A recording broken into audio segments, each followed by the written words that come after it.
Hola, ¿qué tal? En este video vamos a hablar de la práctica docente que realicé en el Instituto de Educación Media Superior, o IEMS, como también se le conoce. La IEMS es una escuela que se creó en el gobierno de López Obrador, cuando él gobernaba la Ciudad de México. Esta escuela tiene la peculiaridad o estas escuelas tienen la peculiaridad de que están construidas en zonas donde no hay otras opciones de educación media superior, llámese CETIS, CONALEP, CEBETIS. Entonces estas escuelas están construidas en la periferia, tienen la característica de que están inscritas en zonas con un índice de desarrollo socioeconómico muy bajo, es decir, zonas pobres, y por lo mismo la gente que aspira o que está en esta escuela no requiere de un examen de admisión. Yo realicé mi práctica docente en el plantel IEMS Tlalpan 2, el cual por obvias razones de la pandemia pues no pudo llevarse a cabo en el plantel, pero bueno, estuvo a cargo la clase de la maestra Elda Gabriela, quien amablemente nos prestó la clase para poder hacer nuestras prácticas docentes. Una peculiaridad que tiene el IEMS es que tiene una modalidad o en su plan de estudios está pensado tener clases como tal, biología, química, español, y además tienen una sesión o unas horas especiales de tutorías, donde además de ver, digamos, los temas comunes, o más bien se refuerzan los temas que no se alcanzan a ver del todo o no se entienden del todo en las clases. Es en este tipo de sesiones en las que yo me inserté. La maestra Gabriela les presentó a los chicos, les dijo que yo les iba a presentar un taller de lectura de fuentes históricas que les iba a ayudar a una cosa que en el IEMS llaman Proyecto Historia Viva. ¿Qué es esto? Es de aplicar todos los conocimientos que ya tienen en sus clases de historia, pero a un proyecto de su vida cotidiana, lo cual también tiene que ver con el programa de estudios. En el objetivo del programa de historia dice que el alumno desarrollará su conciencia histórica a través de la investigación e interpretación de procesos con una actitud crítica. Esta investigación y esta interpretación se hace en clases por medio de una explicación sincrónica y una explicación diacrónica. Es decir, se ve lo que está pasando en México, pero también lo que está pasando en otras partes del mundo. Y además, digamos, la forma de explicar los contenidos es del presente al pasado. Se empiezan a ver los temas más recientes y se va yendo cada unidad y cada semestre hacia atrás. Desde el principio de la práctica hubo un montón de dificultades, como por ejemplo el que los alumnos son de muy bajos ingresos y varios de ellos pues no asistían a clases, lo cual más adelante veremos afectó un poco o nos impactó en la práctica. A los alumnos se les hizo llegar un formulario de Google, un cuestionario en el cual podíamos hacer un diagnóstico inicial, un diagnóstico pedagógico para conocer generalmente a la clase, ¿no? Eh, una vez contestado este cuestionario, pues obtuvimos muy pocas respuestas, ¿no? El grupo se tenía planeado era de 15 personas, al final nada más contestaron 6, ¿no? Que más o menos fue el número de asistentes que hubo en el taller. De este cuestionario o este diagnóstico pedagógico obtuvimos las siguientes conclusiones. En general, los estudiantes son de un índice de desarrollo social bajo o muy bajo, comparten su casa, su vivienda con más de 5 familiares, hay más mujeres que hombres en la clase, varios de ellos tenían diversas dificultades para conectarse, ya sea porque no tenían un equipo de cómputo o compartían el equipo de cómputo que tenían, o se tenían que conectar desde un celular, lo cual dificultaba algunas actividades que se tenían planeadas, o que no tenían internet en su casa, ¿no? Y se tenían que conectar con datos. Eh, un dato interesante que cabe destacar de este diagnóstico es que dos de ellos sufrían abandono paternal, ¿no? Y bueno, esto igual va a impactar en la práctica y ya veremos más adelante cómo afecta. Para mi práctica docente, el objetivo general fue que los estudiantes analizaran históricamente el patriarcado para reflexionar sobre su relación y agencialidad ante él. Además, se propuso que los estudiantes fueran capaces de analizar o realizar una lectura histórica de fuentes. Entonces, para llevar a cabo este objetivo, se plantearon algunas preguntas que el docente, o sea, yo, íbamos a estar planteando constantemente a lo largo de las sesiones. Para poder analizar las fuentes o para poder hacer esta lectura histórica de fuentes, planteamos las siguientes preguntas. o los estudiantes tenían que plantearse las siguientes preguntas: ¿de cuándo y dónde es la fuente? ¿Quién escribe la fuente? ¿Cuáles son las características de las personas que escriben? Por ejemplo, género, cuál es su clase social, su raza o etnia, su edad, su preferencia sexual, etcétera. ¿Cuál es la posición ideológica del autor? ¿Cuál es la idea central de la fuente? ¿En qué parte específica del documento podemos notar que esa es la idea central? ¿Para qué se escribió o por qué se escribió el documento? Y si es creíble o por qué. Para llevar a cabo mi práctica docente, tomé como pilares tres enfoques: el enfoque didáctico, que retoma elementos de los modelos de la educación para el disenso y la enseñanza del pensamiento histórico; el enfoque histórico retoma elementos de los estudios sobre masculinidades y de la historia con perspectiva de género; el enfoque sociopolítico retoma elementos de las pedagogías anarquistas. La práctica docente se llevó a cabo en 6 sesiones por la plataforma Zoom, y los materiales se les hicieron llegar a los estudiantes por medio de la elaboración de una página. En la primera sesión me presenté con los alumnos y les presentamos el taller. Les contamos de qué iba a tratar y les dijimos que iba a tener un enfoque de género, en particular del estudio de las masculinidades. Para ello fue necesario explicar algunos conceptos básicos, por ejemplo, qué es el género, cuál es su diferencia con el sexo, qué es el patriarcado, a qué nos vamos a referir a lo largo del taller cuando hablamos de masculinidad o feminidad hegemónica, y principalmente qué es una construcción histórica. Para esto me serví de una diapositiva. En la misma clase los chicos se presentaron, me presentaron un poco cuáles son sus inquietudes académicas, y posteriormente empezamos con la actividad. Para esta sesión se les puso a los chicos 4 fuentes. 2 eran para pensar la construcción de la feminidad a lo largo del tiempo y 2 eran para pensar la construcción de la masculinidad a lo largo del tiempo. Para la feminidad se les dio, para todas las sesiones en general, se les dieron fuentes adaptadas que tuvieran de 2 a 4 páginas. Les di Rosario Castellanos el texto La mujer y su imagen, el libro Mujer que habla latín. Les di de Pilar Primo de Rivera, que fue, digamos, fue una intelectual del régimen fascista de Franco, que se llama El Manual de la Buena Esposa. También les dimos textos para pensar la masculinidad, les damos el Manual de Urbanidad y Buenas Costumbres de Carreño, y les puse una selección de escenas de los tres huastecos. Hay que señalar que para esta sesión no se pudieron llevar a cabo todas las actividades que se tenían planeadas, porque nos dimos cuenta que los chicos se tardaban mucho en leer. Aproximadamente se tardaban 10 minutos en leer una página. Como podemos ver a continuación, su nivel de lectura era muy bajo. ¿Por qué se dice que la influencia de la mujer es decisiva en la vida del hombre? Capítulo 3 del modo de conducirnos dentro de la casa. El arreglo interior de la casa.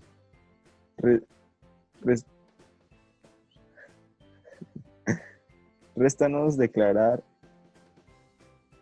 que el arreglo de la casa general es infinitamente más responsable la mujer que el hombre. La mujer consagrada especialmente a la inmediata dirección de los asuntos domésticos puede emplear siempre en oportunidad todos los medios necesarios para mantener el orden e impedir que se quebranten las reglas. De aquí recomendamos al paso que el hombre, sobre quien pesa la grave obligación de proveer al sostenimiento de la familia, apenas tendrá tiempo para descansar de sus fatigas, y bien poca será la influencia que su celo puede ejercer en la policía general del edificio.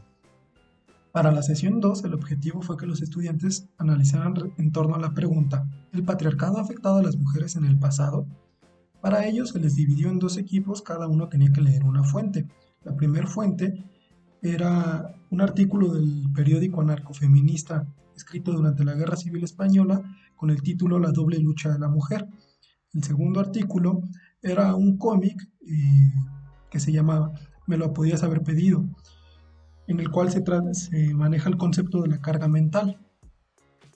Se les pidió que retomaran el análisis de la fuente que hicieron en la sesión 1 y que en una tabla dividieran las características hegemónicas de la masculinidad y de la feminidad. Al analizar la feminidad, los hombres se centraron en la debilidad estereotípica de estas y sus roles en el hogar. Las mujeres describieron los roles sociales que se esperan de ellas, ser dulces, más responsables, que los hombres eh, ser más responsables que los hombres, ser respetadas por ser mujeres y no por el hecho de ser humanos, cómo deben vestir y comportar el cuerpo, estar al servicio del hogar y en general de los hombres. Hay que destacar que las mujeres detectaron más roles en la feminidad que los hombres. Esto se explica que ellos eran más en número que ellas eran más en número que los hombres. Sin embargo, también agregamos que las mujeres describieron más tipos de roles, los culturales, sociales y productivos, mientras que los hombres solo detectaron los roles productivos y culturales.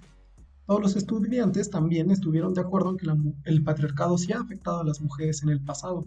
Sin embargo, los hombres responden de manera breve, mientras que la mitad de las mujeres responden con más detalle.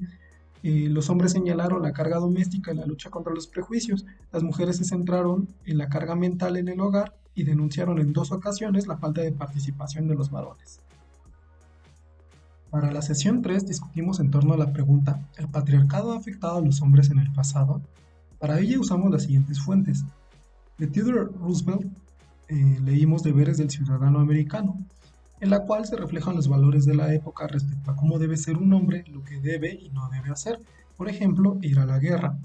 Consultamos el texto Sangre Caliente y Mimados de Goldie Lowes Dickinson, quien fue un poeta inglés homosexual cercano a Virginia Woolf, que además propuso la idea de la Sociedad de las Naciones, antecedente de la ONU. Este texto era una clara respuesta al discurso de Roosevelt. Leímos a Angela Davis el texto Violación, Racismo y el mito del violador negro, en el cual se buscaba entender cómo la raza es una característica que afecta el género, en este caso a la masculinidad. Finalmente, concluimos el ejercicio exponiendo la infografía La caja de la masculinidad en 7 pilares. Además, para complementar la sesión se les pidió que vieran al menos un documental.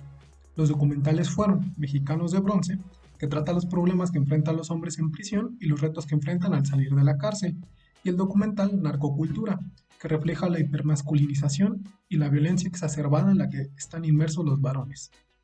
De manera unánime, el grupo concuerda en que los hombres sí fueron afectados. 2 mujeres, Mariel y Angélica, dan más detalles en su explicación. En cada caso dan explicaciones referentes al mandato de masculinidad. Según Michael Kimmel, hay 4 reglas en la masculinidad hegemónica, que son nada de mariconadas, es decir, rechazar lo femenino, ser importante en lo económico, el estatus y el poder, ser duro, es decir, no mostrar sentimientos, y ser atrevido, lo que quiere decir que hay que tomar riesgos y ser agresivo. Para ejemplificar estas reglas, a los y los estudiantes se les expuso la infografía ya mencionada. Por lo anterior, podemos afirmar que las estudiantes detectan las reglas respecto al rechazo a lo femenino y el no mostrar sentimientos, mientras que el único varón que había para esa sesión detectó que el tomar riesgos y la limitación para mostrar sentimientos. Las fuentes para estas clases fueron pensadas para mostrar la heterosexualidad y el ser blanco como parámetros, además de los que ya detectaron los estudiantes, que son de mayor valía en la construcción de la masculinidad hegemónica.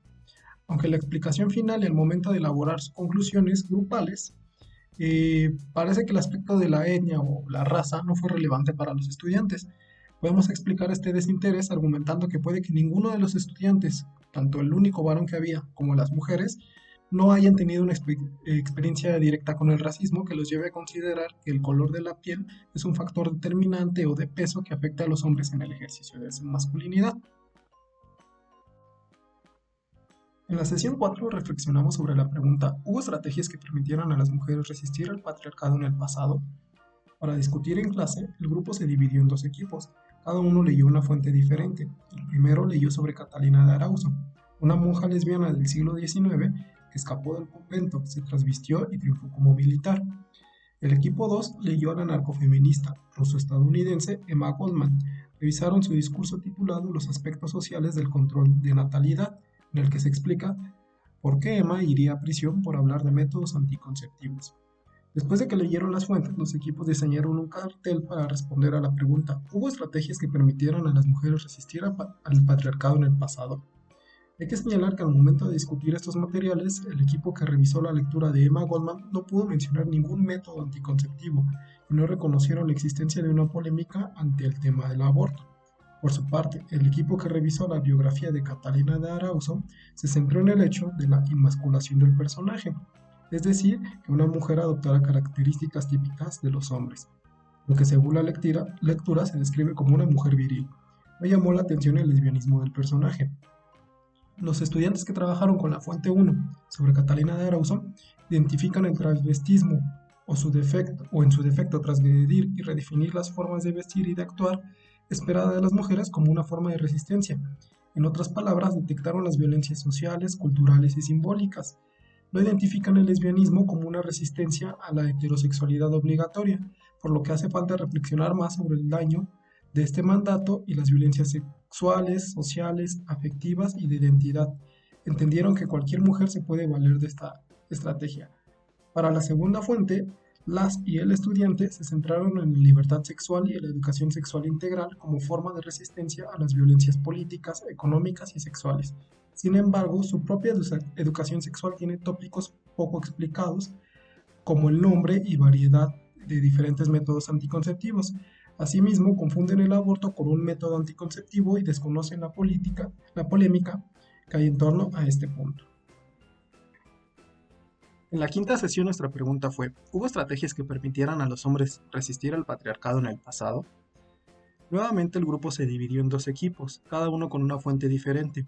El equipo 1 leyó un Huehuetlatoli, o consejos que se daban en la época prehispánica, llamado Exhortación con que el padre así habla, así instruye a su hijo para que bien rectamente viva, compilado y editado por Miguel León Portilla. El segundo equipo leyó Hablo por mi diferencia, el poema de una performance realizada por el poeta homosexual chileno Pedro Lemebel. El Huehuetlatoli es la explicación que un padre hace a su hijo para que éste sea un hombre de bien. Llama la atención la cantidad de adjetivos cariñosos que el padre utiliza hacia el niño. En Hablo por mi diferencia, Lemebel denuncia de forma satírica la homofobia y la violencia que tiene que enfrentar diariamente tanto de la sociedad chilena de la década del 80 como de los partidarios del Partido Comunista y los varones de izquierda. Al finalizar la lectura, los equipos elaboraron unos carteles que respondían a la pregunta: ¿hubo estrategias que permitieran a los hombres resistir al patriarcado en el pasado?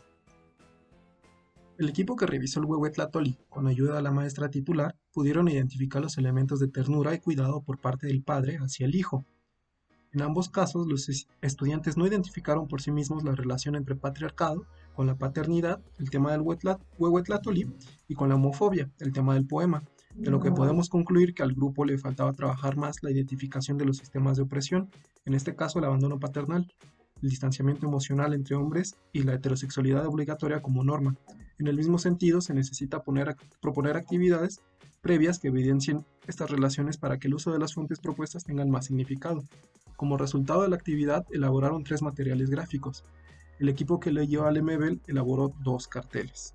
Los estudiantes del primer documento identificaron que defender otras orientaciones sexuales que no sean la heterosexualidad es una estrategia que resiste la heteronorma obligatoria. Asimismo, reconocieron otras identidades de género que rompen con la masculinidad hegemónica. Reflexionaron que la denuncia por medio de la poesía y la performance es un mecanismo para señalar y enfrentar por medio de la acción directa la homofobia y la segregación por motivos de género, orientación sexual e ideología. No llegaron al nivel de reflexión necesario para anunciar que cualquiera puede y debe hacer uso de estas estrategias. En el segundo equipo reconocieron la ternura y el cuidado mutuo como estrategias para hacer frente al mandato de dureza y rechazo a la feminidad. Identificaron las violencias emocionales que conlleva el distanciamiento paterno, así como las violencias económicas, políticas, sociales y simbólicas que acarrea para las mujeres y los hijos el abandono paternal. Aunque no explicaron cómo funcionan estas estrategias, reconocen que los hombres en general deben llevar a cabo estas prácticas de cuidado y ternura. Por su parte, para evaluar si en el grupo analizan y explican las estrategias de resistencia, nos servimos de las siguientes preguntas. ¿Qué elemento llamó más la atención de los alumnos? ¿Cómo lo representaron? El equipo 1 exaltó el orgullo de la orientación sexual y el respeto por la identidad de género de las personas. Esto lo representaron con frases que aluden a dicho orgullo y respeto, complementando con imágenes que refieren a la resistencia por medio de ignorar los señalamientos y a la lucha colectiva contra un monstruo.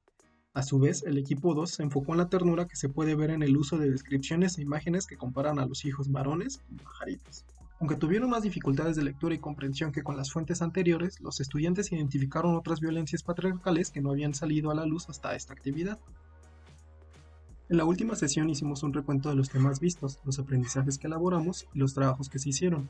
Una clase antes se les pidió que vieran un documental, ya sea sobre masculinidad o sobre feminismo. Solo uno de ellos lo vio y lo vio incompleto. El primer documental, La máscara en la que vives, trata sobre los problemas de la masculinidad hegemónica actual. El objeto de ver este documental era que los estudiantes tuvieran más elementos para identificar los aspectos negativos del patriarcado en la masculinidad, en concreto con la paternidad y las expresiones de afecto entre hombres, lo que mejoraría la comprensión del huehuetlatoli como ejemplo de ternura y cuidado de parte de un padre para su hijo. En el caso del segundo documental, Ella es hermosa cuando se enoja, la intención era complementar el conocimiento sobre los aspectos negativos del patriarcado de las mujeres y la lucha de estas por la justicia y la igualdad de derechos en el contexto norteamericano. Ninguna tuvo la oportunidad de ver el documental. En esta sesión los estudiantes hicieron un balance general y final de lo que se vio en el taller. Respondieron a la pregunta, ¿qué puedo hacer yo ante el patriarcado? ¿Por qué? Las respuestas fueron, Voy a hablar yo. Pues a mí sí me ha afectado porque, bueno, aquí en mi casa, no en sí aquí, bueno, en mi casa, sino aquí en donde estoy. Porque, bueno, en mi casa es algo muy normal que pues tanto mis hermanos como mi mamá, como mi papá se incluyan en cosas, ¿no? Así de, pues bien, vamos a hablar lo que no nos pareció en esta semana, ¿no? Pero aquí en donde estoy, como es todavía un pueblo todavía, por así decirlo, pero de los de antes. Hay veces en las que yo veo como mi tía viene llegando mi tío y es como, córrele, vamos a preparar la comida, no he hecho comida, se va a enojar o esto, ¿no? Entonces como, wow, en mi casa esto no pasa, en mi casa es de, si viene papá, pues pues todos vamos a ayudar a hacer de comer para sentarnos todos al mismo tiempo, ¿no? Igual en las decisiones, cuando salimos salgo con mi tía, es como, no, es que no vamos a salir porque tenemos primero que avisarle a tu tío, porque si no se va a enojar. O por ejemplo, si salimos y no le avisamos y nos lo encontramos, es como, ya nos vio tu tío, me va a regañar, nos va a regañar. Y sí nos ha regañado a veces por salir, ¿no? Y en mi casa es como, tú sal cuando quieras, pero sí avísame, ¿no? En dónde estás y cómo vas a estar. Entonces, eso ha sido mi choque con el estar aquí, de que hay veces en las que en mi casa es algo muy natural y aquí es algo muy de, no me siento libre, también por eso como que todo esto me ha afectado un poquito porque no me siento libre. Y en mi casa, sin en cambio, yo me sentía muy libre, o sea, yo sabía, que pues si venía mi papá no era como que algo de, ay, me va a regañar si no hago esto, sino al contrario de, sé que si no lo hice, mi papá me va a ayudar. Y estar aquí es como, ay, no sé si lo que haga está mal, porque igual una ocasión, como tú lo decías, ¿no? Aquí, pues los hombres siguen pensando que las mujeres deben de usar faldas, no se deben de maquillar y así, ¿no? En mi casa, pues mi papá siempre me ha dejado ser libre, ¿no? Y allá es como, ¿por qué te maquillas? No te maquilles, es que provocas, es que debes de usar falda, es que esto, y es como, ay, me quiero ir de aquí, pero no puedo. Entonces, sí, en eso me ha afectado mucho. no sé si tienes algún ejemplo. Pues yo solamente sería como que seguimos, bueno, en mi casa, como en lo de, pues el hombre trabaja, o sea, la mujer también, ¿no? Pero es de, haz comida, pásame un plato, pásame, o sea, como el hombre como tal lo pide. Entonces, es de, pues lava el cuarto, tiende mi cama, lava mi ropa, o sea, no es como que él lo pueda hacer solo, o sea, como O sea, tú nada tienes más la como carga es. mental. No yo como tal, pero pues sí como las mujeres en particular. Bueno, se reparten, ¿no? La carga mental. Ok, sí. Ok. ¿Algo más? Pues creo que no, porque yo como así como familia, por así decirlo, así como no tomando a los abuelitos y a los tíos, soy familia chiquita de dos, o sea, vivo con mi mamá. Entonces como que no ha caído como eso del patriarcado como tal, porque pues mi mamá y yo nos apoyamos, es como de haz esto o yo hago lo otro, o así cosas, o sea, todos nos lo repartimos. Y pues sí, no, nada más. Ok. ¿Tú, Mateo? Eh, pues yo creo que no tengo ninguna, porque literalmente toda mi familia son mujeres, excepto mi primito, entonces pues soy el único hombre que está aquí en la familia, porque mi papá no vive con nosotros. Mis tíos tampoco, entonces pues yo soy el único hombre. Entonces así como de que no tengo algo que me afecte en el bueno, no tengo que, el patriarcado no me afecta a mí, entonces pues no sé si como de que tenga algo que contar de ello. Podemos señalar que las mujeres identificaron mejor algunos elementos del patriarcado que las afectan cotidianamente, como el dividir la carga mental solo entre las mujeres de la familia. Mateo, el único varón de la clase, no nombró ningún aspecto en el cual se ve afectado por el patriarcado. Mencionó que vive entre puras mujeres, a pesar de que minutos antes explicó que el documental y el Huehuetlactoli son fuentes para pensar la relación del patriarcado con la paternidad, que se expresa en situaciones como el abandono paternal, falta de interés y de afecto por parte de padres a hijos y viceversa. Mateo no vio problema en la ausencia de su padre. Hay varias explicaciones ante el hecho de que la ausencia paternal como muestra del patriarcado no preocupa a Mateo. Puede que él no tiene un problema con ello, tal vez porque percibe un ambiente cordial en su hogar, que su padre murió y no quiere hablar de ello, o que sí identificó la ausencia como un elemento patriarcal pero no quiso mencionarlo ni escribirlo. Esto último nos sugiere que la necesidad de elaborar instrumentos y materiales es necesaria, tales como que se pida a los estudiantes que identifiquen aspectos patriarcales de la masculinidad, además del típico estereotipo del hombre como proveedor, que se creen instrumentos que sean anónimos, tal vez que si vieran los documentales primero y después se analizan las fuentes, las y los estudiantes identificarían con mayor claridad diversos aspectos patriarcales de la masculinidad. En la primera sesión descubrimos que los materiales que les damos a los alumnos deben ser de máximo 2 páginas. En la sesión 2 identificamos que hace falta más trabajo con las denuncias de mujeres, en este caso sobre la carga mental y reflexionar sobre los roles que cada estudiante tiene en su casa. Las denuncias de las mujeres de todo tipo, no solo sobre la carga mental, pueden ser un buen material para la reflexión y sensibilización sobre los roles, los privilegios y las opresiones. En la misma sesión descubrimos que hay poca reflexión sobre cómo lo discutido en clases se puede aplicar en la vida diaria de los estudiantes, y si no aplica, hacer que los estudiantes hagan explícito por qué. En la sesión 3 descubrimos que los estudiantes necesitan más ejemplos y más cercanos para identificar las opresiones derivadas de la interrelación sobre etnia. En el caso de la fuente consultada fue el de ser afrodescendiente y el género, es decir, ser hombre. En la sesión 4, los estudiantes no identificaron la heterosexualidad obligatoria como una norma social opresiva y limitante, en este caso hacia las lesbianas. En contraste, en la sesión 5, la clase identificó la opresión hacia la homosexualidad masculina, pero no se retomó la opresión hacia las lesbianas. Cabe plantear que una sesión dedicada a las opresiones concretas que sufren las diferencias sexuales y de género ampliaría la reflexión respecto a este punto. Queda claro que hace falta más fuentes, materiales, métodos y estrategias que confronten a los varones, que les ayude a identificar sus privilegios y a que se posicionen contra el patriarcado de manera activa, propositiva, colaborativa y respetuosa de la lucha y espacios de las mujeres. En general, Mateo estuvo presente en todas las sesiones, lo que lo hace el único varón presente a lo largo del taller. Sin embargo, al evaluar su respuesta a la actividad final, podemos apreciar que el taller no modificó de manera significativa su comprensión del patriarcado. Por su parte, Johanna estuvo en todas las sesiones y Mariel estuvo en la mayoría de ellas. Ellas pudieron identificar cómo les afecta el patriarcado y retomaron elementos de las lecturas. ¿Por qué las mujeres identifican el patriarcado y aplican el antiautoritarismo revisado en el taller en su cotidianidad y el hombre, o sea, Mateo, no? Sugerimos, basados en las evidencias de los ejercicios, que la mayoría de las mujeres mostraron tener más facilidad que los hombres, en este caso Mateo, al identificar con mayor claridad y rapidez los aspectos patriarcales y las propuestas antiautoritarias. Aunque no podemos generalizar la situación de todos los varones con el caso de Mateo, proponemos como una hipótesis que las reflexiones de las mujeres pueden servir como vehículo para identificar los privilegios de los hombres. Las reflexiones femeninas resaltan los privilegios que los hombres no ven o no quieren ver.